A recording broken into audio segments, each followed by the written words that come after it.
Ma,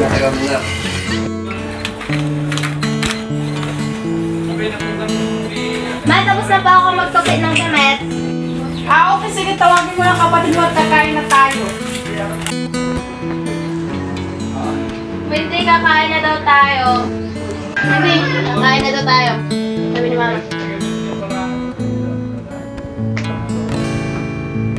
Tapos na dito.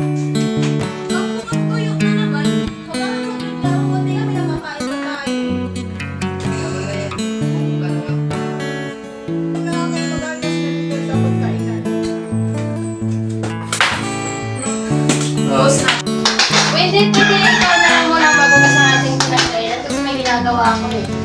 Ayoko nga, baka masira pa yung mga bagong kulay ng kuko ko. Ikaw puro sa akin naman nilang iintindi mo, hindi ka na mautusan dito sa bahay. Yan, nag-aaway na naman doon ni Wendy. Pagpasensyahan mo na kapatid mo. Ay naman, iwan ko nga kung bakit okay lang sa inyo kahit hindi magtrabaho dito sa bahay si Wendy.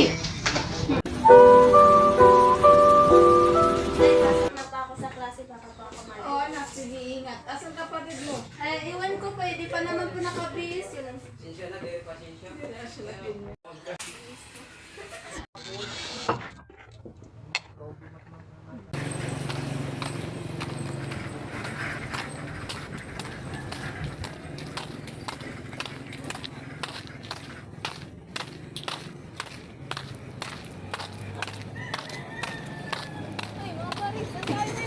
Punta tayo sa home liquor shop. Laro tayo. Sakto, binigyan ako ng mga pagkain ko. Tara.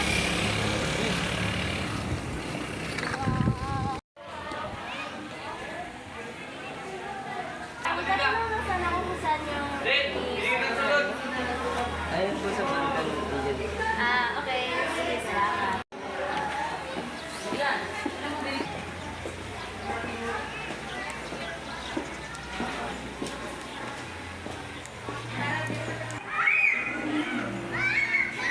Magandang umaga po, sir. Magtatanong lang po sana ako kung pumasok po sa Ako, yun na araw na hindi pumapasok si Wendy. Kung pumapasok naman siya, hindi siya nakikinig sa klase ko.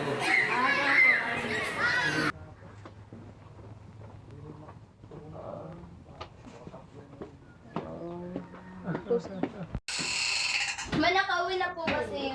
Hindi pa anak, bakit? Wala po, sige pupunta na ako sa kwarto namin.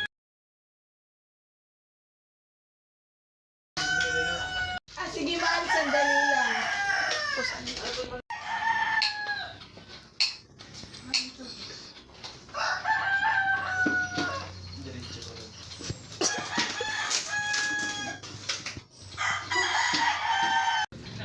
Mahal, ito pala siya ito. Kasi siya na ito lang binigyan ni boss.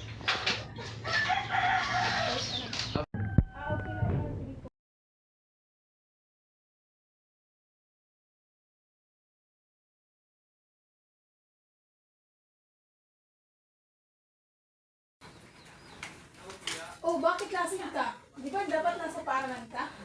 Oh, bakit lasing ka? Ma, please wag ngayon. Pagod ako. Ma, andyan na po ba si Wendy? Sa kapatid mo. Ako na lang po yung kakausap. Sige, Saka na po salamat. kasi pag na lang po kayo.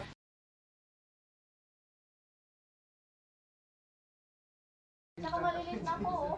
Pumapasok ko ba talaga sa paaralan? Oo, bakit? Kasi pumunta ako sa paaralan nyo at tinanong ko yung teacher nyo. Tapos sabi niya hindi ka daw pumapasok sa paaralan. Diba ate, huwag mo akong pakialaman. Buhay ko to at wala kang pakialam. Ay, Jacob, tara, inom tayo. Sigurado ka ba? Oo. Oo, may tawanin ko ito. Hello? Hello! Pag inuman si Wendy. Sige, darating ako.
Gising ka na pala.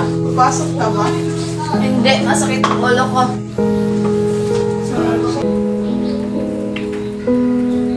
Ano ba nangyari sa'yo, Windy? Bakit ka naglasing? At saka kailan ka pa natutong uminom ng alak?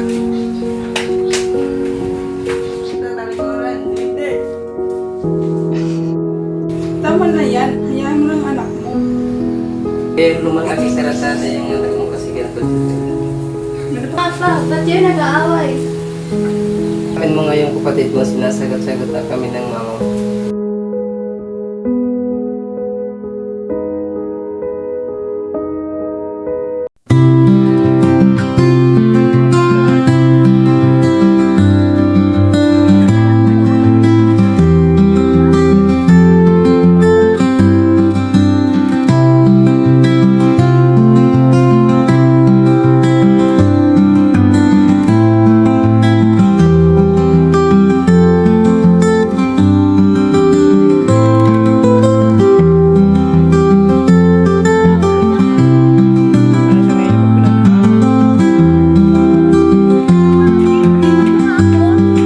Ate, bitiwan mo ako! Ano bang problema mo? Ano ang problema ko? Bakit ka ba nagkakaganyan? Pinapaaral ka, hindi ka nag-aaral. Kahit sa mga gawain bahay, hindi mo na tinutulungan si mama. Nagkakanak ko ba sila sa pagtrabaho para lang maging maayos ang buhay natin?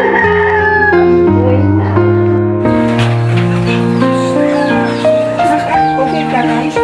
Ano ba kasi nangyari ba't mo sinaktan kapatid mo? Ano bang pinagkagawa ng magaling kong kapatid? Hindi ako mapasok sa paaralan, tapos ang bababa pa ng grade, tapos maabutan ko lang dito sa bahay na hindi naglilinis. Hindi ba sapat para saktan mo kapatid mo? Ang ganyan, lagi naman siyang tama eh. Ni minsan hindi ko narinig na pinagalitan o pinagsalitaan mo si Windy. Ang laki kayo eh. Kahit nung bata pa kami, siya na lang lagi yung kinakampihan mo.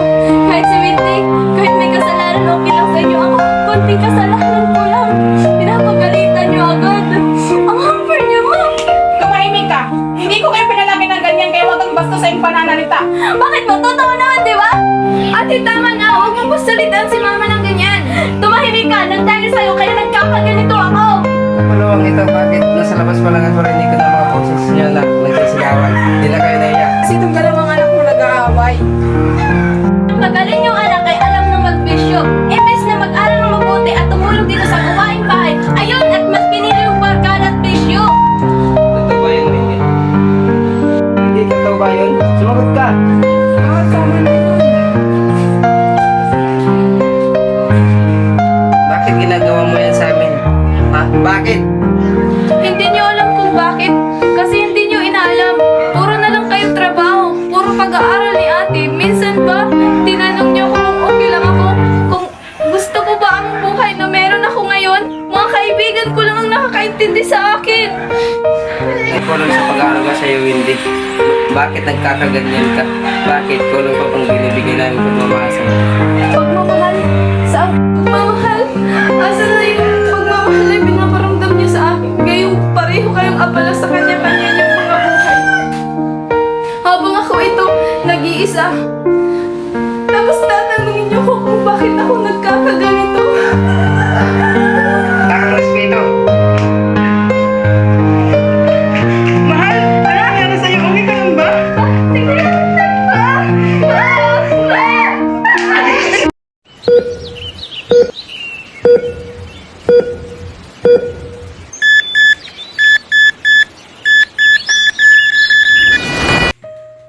Hindi rin ako manganak sa lahat ng pagkukulang ko sa inyo. Ipagdarasal na lang natin na gumaling ang inyong Kayo ba ang pamilya ng pasyente? Ang balita ko, Mrs., hindi naman po malala ang kalagayan niya. Baka bukas pwede na siyang lumabas.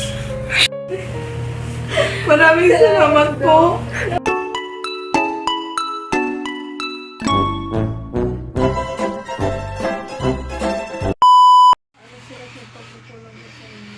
Ipagdarasal na lang natin. Naanugod man. Ate, bitiwan mo ako! Ano bang problema mo? Ikaw ang problema ko! Kahit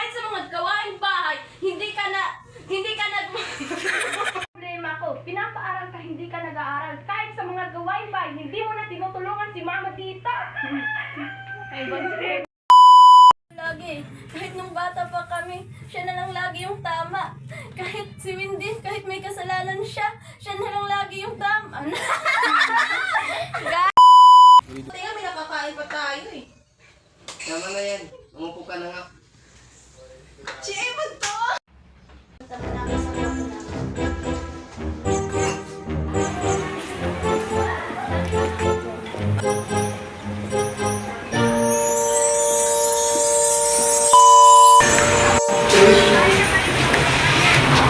Magandang umaga po, sir.